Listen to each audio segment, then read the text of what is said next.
कहानी का सरनामा है आफ्टर शेव। लेखक करामत मुगल। किथे रखिया है कि हमेश गल अधूरी करोगे कट वढ़ के ते फिर जे पुछो तो कहोगे जमानो मकान तो अंदाज़ा ला लिया करो। हुण मैं अंदाज़ा करन जोगी रह गई हाँ।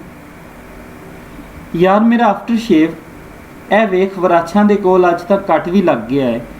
एवें डिस्पोजेबल सेफ्टियां वाले रौला पाते फिरदे ने कि नो कट शट।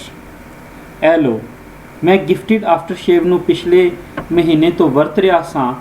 एक वारी तो यह आफ्टर शेव धूनी तो खा छड्डदा है, चमांदा है लुका के, पर अगले ही पल सुकून ते फिर होर सुकून होंदा चला जाता है।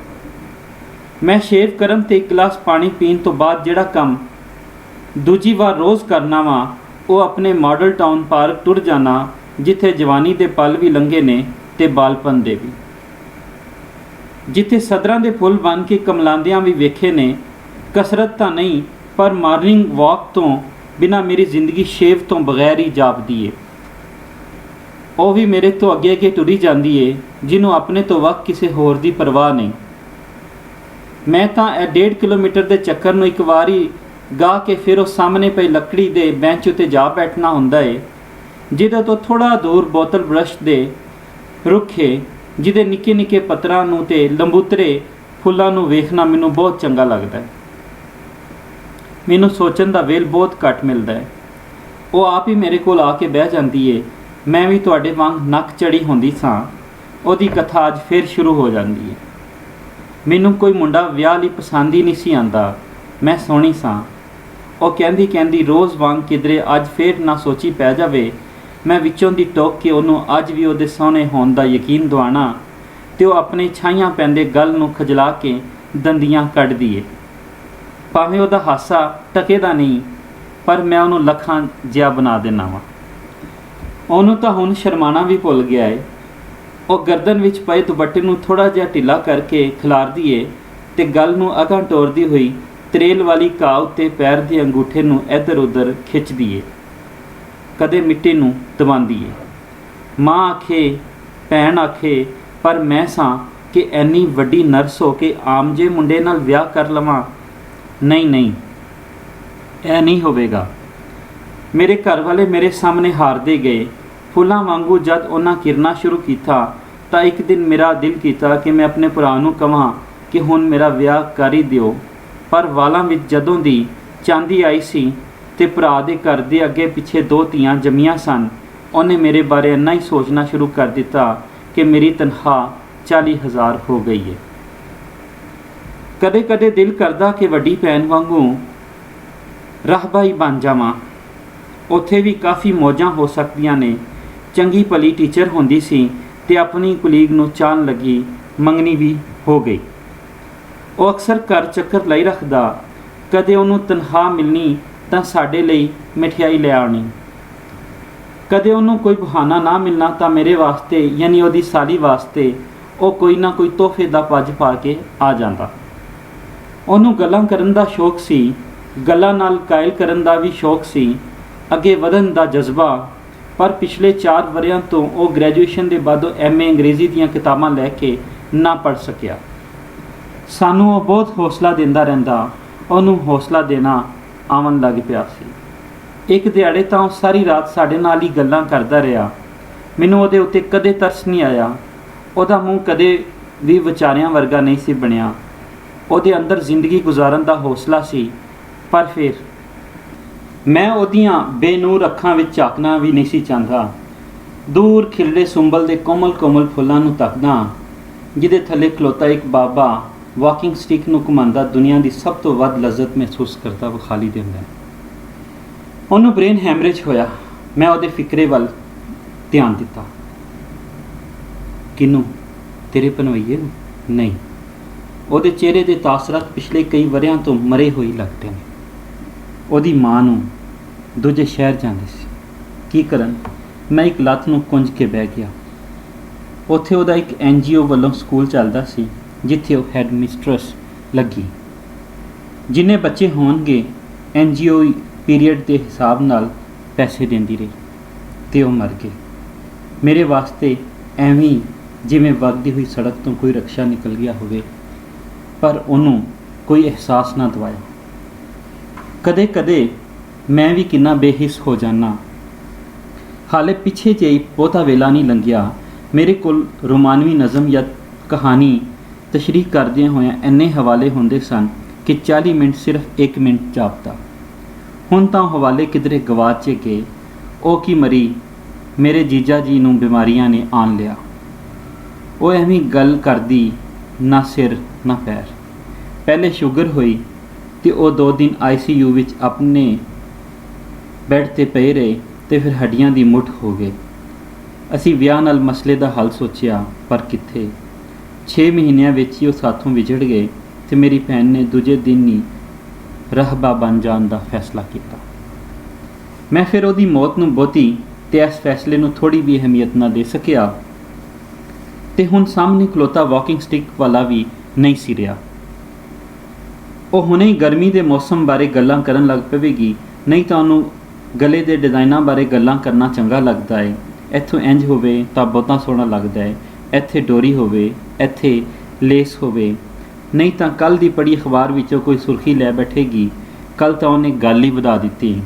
ਉਹਨੂੰ ਸੈਕਸ ਤੇ ਉਸ ਨਾਲ ਸੰਬੰਧਿਤ ਗੱਲਾਂ ਕਰਨ ਦੇ ਇੱਕ ਹੱਦ ਵਿੱਚ ਰਹਿਣ ਦਾ ਖਿਆਲ ਨਹੀਂ ਸੀ ਰਿਹਾ। ਆਖਦੀ ਜਾ ਰਹੀ ਸੀ, ਚੰਗਾ ਹੀ ਹੋਇਆ ਉਹਨਾਂ ਦੋਵਾਂ ਨੇ ਸ਼ਾਦੀ ਕਰ ਲਈ। ਜੇ ਦੋਵੇਂ ਇੰਝ ਰਹਿੰਦੇ ਤਾਂ ਕਿੰਨਾ ਭੈੜਾ ਹੈ ਜੀਵਨ। ਮੈਨੂੰ ਇਸ ਗੱਲ ਵਿੱਚ ਉਹਦੀ ਆਪਣੀ ਹਯਾਤੀ ਦੇ ਕਿਸੇ ਵਰਕੇ ਦੀ ਮਹਿਕ ਆਉਣ ਲੱਗ ਪਈ, ਪਰ ਉਹ ਏਡਜ਼ ਦੇ 2 ਮਰੀਜ਼ਾਂ ਬਾਰੇ ਗੱਲ ਕਰ ਰਹੀ ਸੀ। ਮੇਰੇ ਪੈਰਾਂ ਉੱਤੇ ਧੁੱਪ ਦਾ ਸੇਕ ਵਧਣ ਲੱਗ ਪਿਆ। ਸੂਰਜ ਦਾ ਮੂੰਹ ਉਧਰ ਵਾਲੇ ਪਾਸੇ ਹੁੰਦਾ ਜਾ ਰਿਹਾ ਸੀ। ਮੈਂ ਅੱਜ ਦੇ ਦਿਨ ਵਿੱਚ ਜੀਵਨ ਲੱਗਿਆ। ਇਹ ਲਓ ਤੁਹਾਡੇ ਲਈ। ਉਹਨੇ ਮੈਨੂੰ ਸਮਝਣਾ ਸ਼ੁਰੂ ਕਰ ਦਿੱਤਾ। ਆਪਣੀ ਗੱਡੀ ਵਿੱਚੋਂ ਕਾਫੀ ਦਾ ਕੱਪ ਕੱਢ ਕੇ ਉਹਨੇ ਮੈਨੂੰ ਫੜਾਇਆ। ਮੇਰੇ ਸਟਾਰ ਦਾ ਕੱਪ ਸੀ। ਹੁਣ ਫਿਰ ਅੱਜ ਮੈਂ ਸਾਹਮਣੇ ਪਹਾੜਾਂ ਨੂੰ ਵੇਖਦਿਆਂ, ਅੱਜ ਕਿੰਨਾ ਚਿਰ ਪਿਛਾਂ ਨੂੰ ਪਰਤਦਿਆਂ ਉਸ ਕੱਪ ਵਿੱਚ ਇਸ ਹੋਟਲ ਦੀ ਬੇਸਵਾਦੀ ਚਾਹ ਪੀ ਕੇ ਪੀਂਦਾ ਸੋਚ ਰਿਹਾ ਕਿ ਇਹ ਮੈਨੂੰ ਨਹੀਂ ਪਤਾ ਕਿ ਉਹਨੇ ਮੇਰੇ ਦਿਲ ਵਿੱਚ ਆਪਣੀ ਥਾਂ ਕਿਵੇਂ ਬਣਾ ਲਈ। ਇੱਕ ਦਿਨ ਮੈਂ ਉਹਦੇ ਕੋਲੋਂ ਪੁੱਛਿਆ ਸੀ ਕਿ ਤੁਹਾਨੂੰ ਮੈਂ ਕਿਵੇਂ, ਤਾਂ ਉਹਨੇ ਫਟ ਇਹੀ ਆਖਿਆ ਸੀ ਕਿ ਤੁਹਾਨੂੰ ਜੇ ਕਿਧਰੇ ਪਤਾ ਲੱਗ ਜਾਵੇ ਤਾਂ ਜ਼ਰੂਰ ਦੱਸਣਾ। ਤੈਨੂੰ ਪਤਾ ਹੈ, ਜਦੋਂ ਤੇਰੇ ਪਰਫਿਊਮ ਦੀ ਖੁਸ਼ਬੂ ਮੈਨੂੰ ਸੁੱਤਿਆਂ ਪਈ ਆਉਂਦੀ ਏ ਤਾਂ ਮੈਂ ਆਲੇ ਦੁਆਲੇ ਵੇਖਦਾ, ਤੂੰ ਮੈਨੂੰ ਕਿਧਰੇ ਵਿਖਾਲੀ ਨਹੀਂ ਦਿੰਦੀ, ਤਾਂ ਮੇਰੀ ਰੂਹ ਤੇ ਜਿਸਮ ਵਿੱਚ ਜੰਗ ਛਿੜ ਜਾਂਦੀ। ਮੈਨੂੰ ਨਹੀਂ ਪਤਾ ਇਹ ਪਿਆਰ ਸੀ ਕਿ ਕੁਝ ਹੋਰ ਉੱਚੀ ਹੈ। ਕਿਉਂ ਜੋ ਇੱਕ ਵੇਲਾ, ਇੱਕ ਮੁਕਾਮ ਅਜਿਹਾ ਵੀ ਆਉਂਦਾ ਏ ਜਦੋਂ ਆਪਣੀ ਜ਼ਾਤ ਤੋਂ ਵੱਖ ਉਹ ਜ਼ਾਤ ਚੋਖੀ ਅਹਿਮੀਅਤ ਹਾਸਿਲ ਕਰ ਜਾਂਦੀ ਏ ਜਿਹਦੇ ਤੁਸੀਂ ਮਹਿਵਰ ਬਣੇ ਹੁੰਦੇ ਹੋ। ਉਹਨੂੰ ਮੈਂ ਗੌਰਮੇ ਬੇਕਰਸ ਦੇ ਸ਼ੀਸ਼ੇ ਦੇ ਬੂਹੇ ਨੂੰ ਟੱਪਦਿਆਂ ਵੇਖ ਕੇ ਸੋਚੀ ਜਾ ਰਿਹਾ ਸਾਂ, ਜਾ ਓਏ ਦੂਰ ਹੋ ਜਾ। ਅੰਦਰੋਂ ਕੋਈ ਬੋਲਿਆ, ਕਿਉਂ? ਉਹ ਤੇਰੀ ਕਿਵੇਂ ਹੋ ਜਾਏਗੀ? ਆਪਣੇ ਆਪ ਹੀ ਸਵਾਲ ਜਵਾਬ ਹੋਣ ਲੱਗ ਪਏ। ਯਾਰੋ ਤੇਰੇ ਤੋਂ ਦੂਰ ਹੋ ਗਈ ਸੀ। ਆਲ ਦੁਆਲੇ ਲੱਗੇ ਸਾਮਾਨ ਤੇ ਸ਼ਰਾਫੀਆ ਕਲਾਸ ਵਿੱਚ ਆਪਣੇ ਆਪ ਨੂੰ ਖਲੋਤਾ ਮੈਂ ਬਹੁਤ ਮੁਹੱਜ਼ਬ ਹੋਣ ਦਾ ਚਾਰਾ ਕਰਨ ਲੱਗਾ। ਆਸ਼ਰ ਦੀ ਬਰਥਡੇ ਸੀ ਤੇ ਮੈਂ ਉਹਨੂੰ ਪਾਈਨਐਪਲ ਕੇਕ ਖਵਾਉਣਾ ਚਾਹੁੰਦਾ ਸਾਂ, ਜਿਹਦੇ ਲਈ ਮੈਨੂੰ ਇੱਥੇ ਆਉਣਾ ਪਿਆ। ਉਹ ਆਪਣੇ ਧਿਆਨੇ ਆਪਣੀ ਹੀ ਦੁਨੀਆ ਵਿੱਚ ਮਗਨ, ਪਰ ਅੱਜ ਵੀ ਉਹਦਾ ਸਟਾਈਲ ਮੇਰਾ ਦੱਸਿਆ ਹੋਇਆ ਸੀ। ਉਹਨੂੰ ਪਤਾ ਏ, ਉਹਨੂੰ ਯਾਦ ਏ। ਮੈਂ ਆਪਣੇ ਆਪ ਨਾਲ ਗੱਲਾਂ ਕਰਨ ਲੱਗ ਪਿਆ। ਬੇਕਰੀ ਉੱਤੇ ਕਾਫੀ ਰਸ਼ ਸੀ। ਉਧਰੋਂ ਚੰਨ ਰਾਤ ਵੀ ਲੋਕੀ ਤੜਾ ਤੜ ਮਿਠਾਈਆਂ ਦੇ ਡੱਬੇ ਪੈਕ ਕਰਵਾ ਕੇ ਖਰੀਦੀ ਜਾ ਰਹੇ ਸਨ। ਮੈਂ ਕੁਝ ਸੋਚਿਆ, ਮੈਂ ਵੀ ਆਪਣੇ ਹੋਸਟਲ ਦੀ ਸਭ ਤੋਂ ਉੱਚੀ ਛੱਤ 'ਤੇ ਖਲੋ ਕੇ ਸੁਬਹ ਦੇ ਨਜ਼ਾਰੇ ਵੇਖ ਰਿਹਾ ਸਾਂ। ਹਾਂ, ਇਹੋ ਹੀ ਛੱਤ ਏ ਜਿੱਥੇ ਮੈਂ ਇੱਕ ਵਾਰ ਖਲੋਤਾ ਖੁਦਕੁਸ਼ੀ ਬਾਰੇ ਵੀ ਸੋਚਿਆ। ਇੱਕ ਦਿਹਾੜੇ ਜੀ ਭਰ ਕੇ ਸਿਗਰਟਾਂ ਦੇ ਕਸ਼ ਖਿੱਚੇ। ਵਧੀ ਹੋਈ ਦਾੜੀ ਮਾਹੌਲ ਨੂੰ ਹੋਰ ਅਫਸਰਦਾ ਕਰ ਦਿੰਦੀ ਏ। ਕਿਸੇ ਨੂੰ ਕਦੇ ਵੀ ਕਿਸੇ ਦੀ ਪਰਵਾਹ ਨਹੀਂ ਹੁੰਦੀ। ਉਸ ਅੰਗਰੇਜ਼ ਦੀ ਆਖੀ ਗੱਲ ਮੈਨੂੰ ਯਾਦ ਆਈ ਕਿ ਤੁਹਾਡੇ ਮਰਨ ਉੱਤੇ ਜੋ ਵੀ ਆਵਣਗੇ ਉਹਨਾਂ ਨੂੰ ਆਪਣੀ ਸਿਰ ਪੀੜ ਤੁਹਾਡੀ ਮੌਤ ਤੋਂ ਵੱਧ ਅਹਿਮ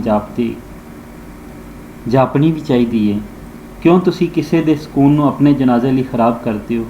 ਮੈਨੂੰ ਅੱਜ ਵੀ ਉਂਝ ਲੱਗ ਰਿਹਾ ਸੀ ਕਿ ਮੈਂ ਹੋਸਟਲ ਦੀ ਸਭ ਤੋਂ ਉਤਲੀ ਛੱਤ ਉੱਤੇ ਖਲੋਤਾ ਫੁੱਲਾਂ ਦੇ ਗੁੱਛੇ ਨੂੰ ਤੱਕੀ ਜਾ ਰਿਹਾ। ਹਾਂ, ਉਹਦੇ ਵਾਲ, ਉਹੀ ਸ਼ਹਿਦ ਰੰਗੇ ਵਾਲ, ਉਹੀ ਉਂਗਲਾਂ। ਫਿਰ ਖੱਬੇ ਪਾਸੇ ਕੰਨ ਨੂੰ ਉਤਾਂ ਵਾਲ ਚੁੱਕਦਿਆਂ ਤੇ ਆਪਣੀ ਲਾਲ ਗੱਲ ਉੱਤੇ ਖਿਲਾਰਦਿਆਂ। ਪਰ ਇਹ ਕੀ ਲਾਲ ਰੰਗ ਪੀਲੇ ਤਾਂ ਨਹੀਂ ਪਏ। ਆਪ ਮੁਹਾਰੇ ਉਹਦੇ ਕਦਮ ਨਹੀਂ, ਮੇਰੇ ਕਦਮ ਉਹਦੇ ਵੱਲ ਵੱਧਦੇ ਨੇ। ਨੀਲੋਫਰ, ਮੈਂ ਸੋਚ ਵਿੱਚ ਸਾਂ ਕਿ ਤੂੰ ਭੁੱਲ ਗਿਆ ਹੋਵੇਂਗਾ। ਮੈਂ ਤੇਰੀ ਖੁਸ਼ਬੂ, ਤੇਰਾ ਅਹਿਸਾਸ ਪਹਿਲਾਂ ਹੀ ਮਹਿਸੂਸ ਕਰ ਚੁੱਕੀ ਸਾਂ। ਅਫਸਾਨਵੀ ਗੱਲਾਂ। ਹੁਣ ਵਾਲਾਂ ਵਿੱਚ ਚਾਂਦੀ ਆ ਗਈ ਏ, ਯਕੀਨ ਕਰ ਲੈ। ਉਹ ਅੱਜ ਵੀ ਖਿੜਿਆ ਮੋਤੀ ਸੀ, ਪਰ ਮੈਂ ਤਾਂ ਨਹੀਂ। ਅੱਜ ਵੀ ਉਹਨੂੰ ਮੇਰਾ ਹੱਸਣਾ ਚੰਗਾ ਲੱਗਿਆ। ਕੱਲ੍ਹ ਹੀ ਆਈਆਂ ਆਪਣੇ ਭਰਾ ਵੱਲ। ਉਹਦੇ ਘਰ ਹਕੀਕਾ ਏ, ਸੋਚਿਆ ਮੂੰਹ ਮਿੱਠਾ ਕਰਾ ਦਿਆਂ। ਕਿੰਨਾ ਹਨੇਰ ਕੁੱਪ ਹੋ ਗਿਆ ਇੱਕਦਮ, ਜਿਹਦੇ ਵਿੱਚ ਪਿਆਰ ਮੁਹੱਬਤ ਸਭ ਗਵਾਚ ਗਿਆ। ਮਾਸੂਮ ਚਿਹਰੇ ਦੀ ਡਰਾਵਣੇ ਹੋਰ ਡਰਾਵਣੇ ਹੋ ਗਏ। ਕਿੱਧਰ ਗਈ? ਉਹ ਮੇਰੇ ਖੱਬੇ ਪਾਸੇ ਸੀ, ਮੈਂ ਕਿੱਧਰ ਜਾਣਾ ਸੀ? ਉਹ ਤੇਰਾ ਘਰ ਵਾਲਾ ਹੈ? ਨਹੀਂ ਨਹੀਂ, ਉਹ ਬਿਲਕੁਲ ਹੱਸੀ ਨਹੀਂ, ਉਹ ਤਾਂ ਡਰਾਈਵਰ ਹੈ। ਮੈਂ ਜ਼ੋਰ ਦੀ ਹੱਸਿਆ। ਮਾਂ ਨੂੰ ਅਲਜ਼ਾਈਮਰ ਹੋ ਗਿਆ। ਉਹਨੂੰ ਨਾਲ ਲੈ ਕੇ ਭਰਾ ਵੱਲ ਲੰਦਨ ਚਲੀ ਗਈ। 2-3 ਸਾਲ ਬਾਅਦ ਮਾਂ ਵਿਛੜੀ ਤੇ ਜਿਉਂ ਸਭ ਕੁਝ ਵਿਛੜ ਗਿਆ। ਉੱਥੇ ਹੀ ਫਲੈਟ ਲੈ ਕੇ ਰਹਿਣ ਲੱਗੀ। ਤੇਰੇ ਕੋਲੋਂ ਮੈਂ ਕੁਝ ਨਹੀਂ ਪੁੱਛਾਂਗੀ। ਮੇਰਾ ਤਾਂ ਜੀ ਕਰ ਰਿਹਾ ਸੀ ਕਿ ਉਹਨੂੰ ਸਭ ਕੁਝ ਦੱਸਦਾ ਕਿ ਤੂੰ ਨਾ ਹੀ ਮਿਲਦੀ ਤਾਂ ਚੰਗਾ। ਲੋਡ ਸ਼ੈਡਿੰਗ ਮੁੱਕੀ ਨਹੀਂ, ਪਰ ਜਨਰੇਟਰ ਚੱਲ ਪਿਆ। ਉਹ ਕਦੋਂ ਦੀ ਆਪਣੇ ਡਰਾਈਵਰ ਨਾਲ ਬੈਠ ਕੇ ਨਿਕਲ ਗਈ ਏ। ਇਹ ਉਹਦੀ ਪੁਰਾਣੀ ਆਦਤ ਮੈਨੂੰ ਚੰਗੀ ਲੱਗਦੀ ਏ। ਬਗੈਰ ਦੱਸੇ ਪੁੱਛੇ ਹੀ ਚਲੀ ਜਾਂਦੀ ਏ। ਨਹੀਂ ਤਾਂ ਮੇਰੇ ਕੋਲੋਂ ਉਹਨੂੰ ਅਲਵਿਦਾ ਨਹੀਂ ਸੀ ਕਿਹਾ ਜਾਣਾ। ਕੋਈ ਜਿਸਮ ਵੀ ਰੂਹ ਨੂੰ ਅਲਵਿਦਾ ਆਖਦਾ। ਮੈਂ ਆਪਣੀ ਬਾਈਕ ਨੂੰ ਸਟਾਰਟ ਕਰਨ ਲੱਗਾ ਹਾਂ, ਕਿਧਰੇ ਕਚਰਾ ਆ ਗਿਆ। ਵਾਰ-ਵਾਰ ਕਿੱਕਾ ਮਾਰਨ ਨਾਲ ਕੁਝ ਨਹੀਂ ਸੀ ਬਣ ਰਿਹਾ। ਮੈਂ ਪਾਈਨਐਪਲ ਕੇਕ ਹੈਂਡਲ ਨਾਲ ਲਟਕਾਈ। ਅਗਾਂਹ ਵੱਧਦਾ 5 ਮਿੰਟ ਦਾ ਸਫ਼ਰ 1 ਘੰਟੇ ਵਿੱਚ ਮੁਕਾਇਆ।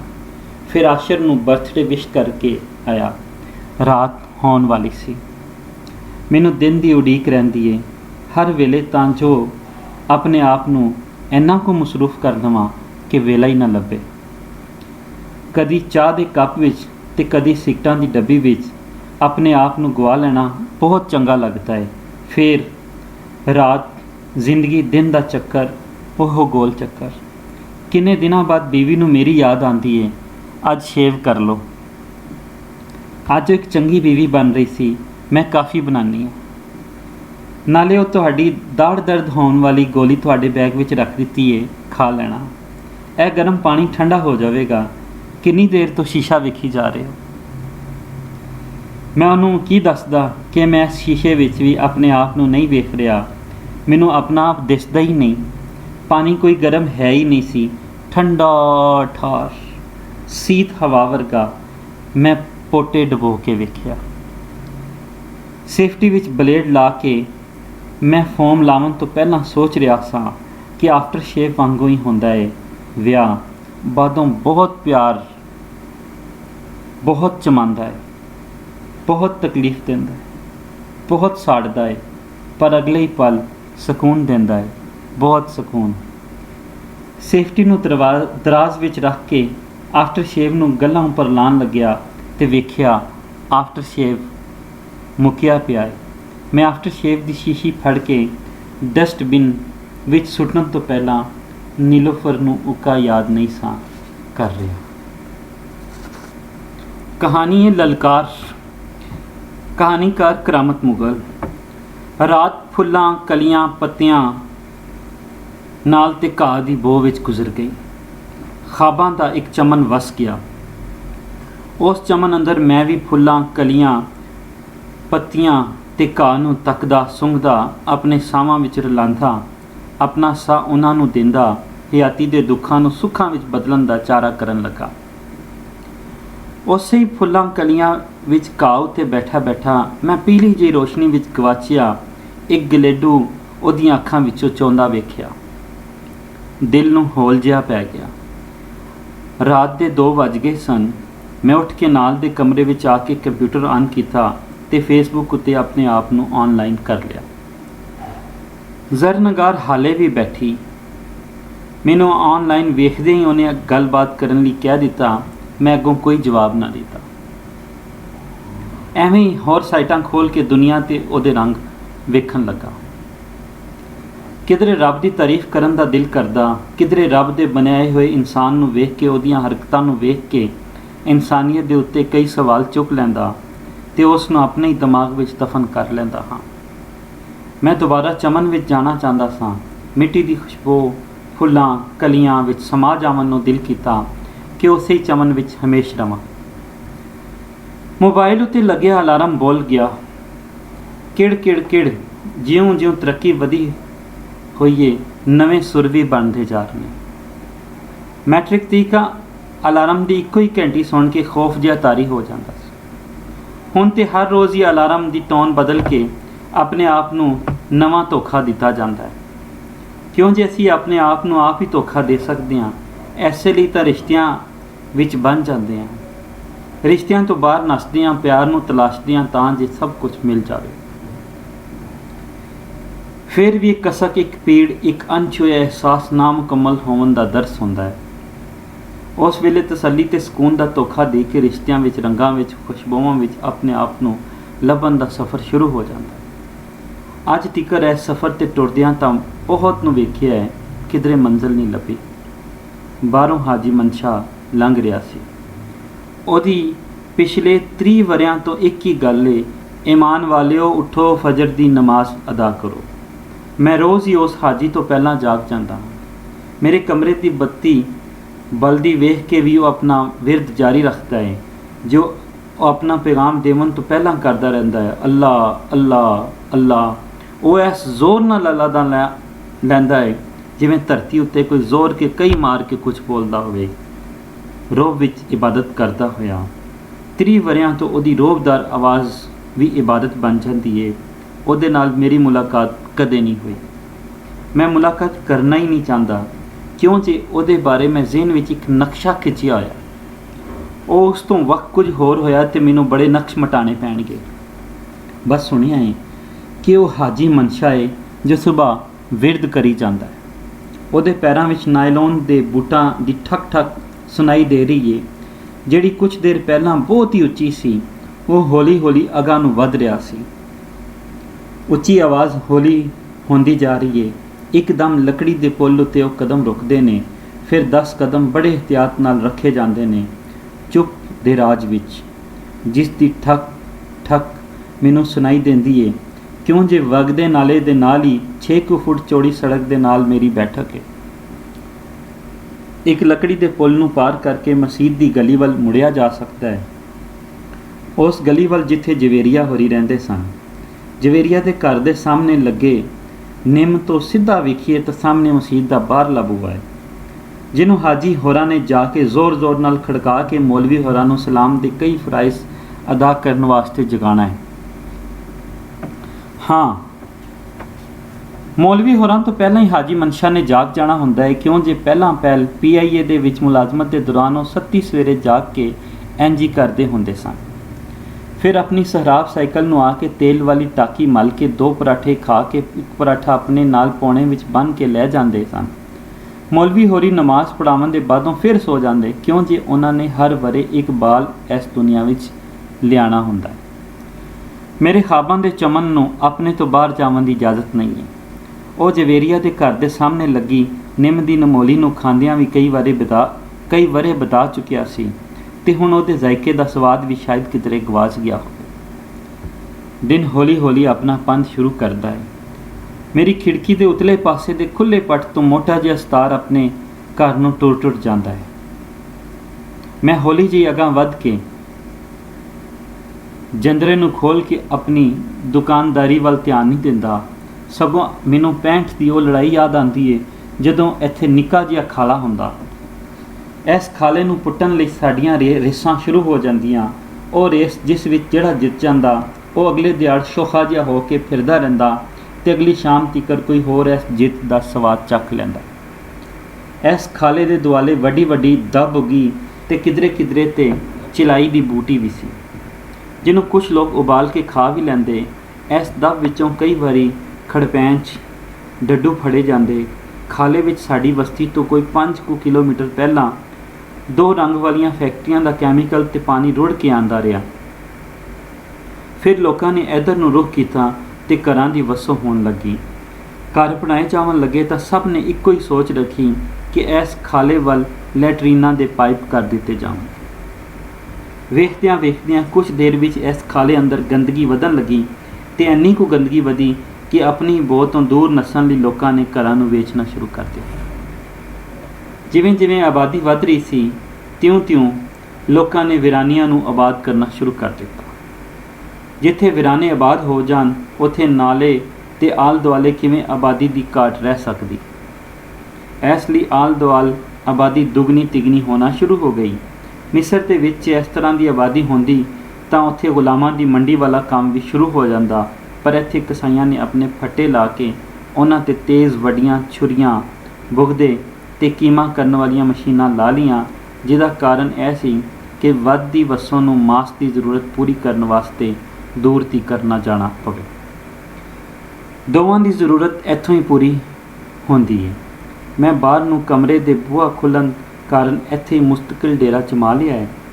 ਇਸ ਦੇ ਪਿੱਛੇ ਪਾਸੇ ਇੱਕ ਨਿੱਕਾ ਜਿਹਾ ਕਮਰਾ ਹੈ, ਜਿਸ ਨੂੰ ਕਿਚਨ ਵਜੋਂ ਵਰਤ ਲੈਣਾ ਤੇ ਅਖੀਰ ਇੱਥੇ ਹੀ ਦਿਨ ਰਾਤ ਪਰਤ ਕੇ ਮੈਨੂੰ ਵੀ ਆਉਣਾ ਪੈਂਦਾ ਹੈ। ਪਹਿਲਾਂ ਮੈਂ ਇੱਥੇ ਹੀ ਆਪਣੇ ਮਿੱਤਰਾਂ ਨਾਲ ਸਾਂਝ ਵਿਚਾਰ ਕਰਤਾ। ਉਹ ਸਭ ਮੇਰੇ ਕੋਲ ਬਹਿ ਜਾਂਦੇ, ਗੱਪਾਂ ਚੱਲਦੀਆਂ, ਆਪੇ ਹੀ ਉੱਠ ਕੇ ਨਾਲ ਦੇ ਕਮਰੇ ਵਿੱਚ ਜਾ ਕੇ ਚਾਹ ਬਣਾ ਲੈਂਦੇ। ਇਹ ਕਮਰਾ ਮੈਨੂੰ ਉਦੋਂ ਮਿਲਿਆ ਜਦ ਮੈਂ 8ਵੀਂ ਵਿੱਚ ਦਾਖਲਾ ਲਿਆ ਸੀ। ਇਹ ਕਮਰਾ ਮੈਨੂੰ ਇਕੱਲਿਆਂ ਬਹਿ ਕੇ ਪੜ੍ਹਨ ਲਿਖਣ ਲਈ ਮਿਲਿਆ ਤੇ ਮੈਂ 10ਵੀਂ ਦੇ ਇਮਤਿਹਾਨ ਵਿੱਚ ਹੀ ਸਾਂ ਜਦੋਂ ਇੱਕ ਲੰਮੀ ਕਹਾਣੀ ਲਿਖੀ, ਜਿਹਨੂੰ ਟੀਵੀ ਦੇ ਇੱਕ ਪ੍ਰੋਡਿਊਸਰ ਨੇ ਡਰਾਮੇ ਵਜੋਂ ਕਰਨ ਲਈ ਮੇਰੇ ਕੋਲੋਂ ਲੈ ਲਿਆ। ਮੇਰੇ ਮਿੱਤਰਾਂ ਨੇ ਮੈਨੂੰ ਥੋੜ੍ਹੀ ਬਹੁਤ ਅਹਿਮੀਅਤ ਦੇਣ ਦਾ ਜਿਉਂ ਫੈਸਲਾ ਕਰ ਲਿਆ ਹੋਵੇ, ਹੁਣ ਉਹ ਮੈਨੂੰ ਕੁਝ ਸਮਝਣ ਲੱਗ ਪਏ। ਫਿਰ ਉਸ ਨਿੱਕੇ ਜਿਹੇ ਕਮਰੇ ਵਿੱਚ ਅਦਾਕਾਰੀ ਕਰਨ ਵਾਲੇ ਕਈ ਲੋਕ ਆਉਂਦੇ ਰਹਿੰਦੇ। ਮੈਂ ਮੁਕਾਲਮੇ ਲਿਖਦਾ ਰਹਿੰਦਾ, ਉਹਨਾਂ ਦੀਆਂ ਗੱਲਾਂ ਵਿੱਚੋਂ ਗੱਲਾਂ ਕੱਢਦਾ ਰਹਿੰਦਾ, ਉਹਨਾਂ ਦੇ ਸੁਪਨੇ ਸੁਣਦਾ ਰਹਿੰਦਾ, ਝੇੜੇ ਸ਼ੇਅਰ ਕਰਦਾ ਰਹਿੰਦਾ ਤੇ ਆਪਣੇ ਰੰਗ ਵਿੱਚ ਢਾਲ ਲੈਂਦਾ। ਕਈਆਂ ਨੂੰ ਮੇਰੇ ਕਮਰੇ 'ਤੇ ਕੱਪੜਾਂ ਲਈ ਨਿੱਕੀਆਂ ਗਲੀਆਂ ਪਾਰ ਕਰਨਾ ਬਹੁਤ ਭੈੜਾ ਲੱਗਦਾ ਤੇ ਆਪਣੀ ਗੱਡੀ ਵਿੱਚ ਇੱਕੋ ਵਾਰ ਮੇਰੇ ਕੋਲ ਆ ਸਕੇ ਸਨ, ਪਰ ਜਿਹੜੇ ਮਿੱਤਰ ਸਨ ਉਹ ਸਦਾ ਹੀ ਕੋਲ ਰਹੇ, ਕੋਲ ਹਨ ਤੇ ਅੱਗੇ ਵੀ ਕੋਲ ਹੀ ਰਹਿਣਗੇ।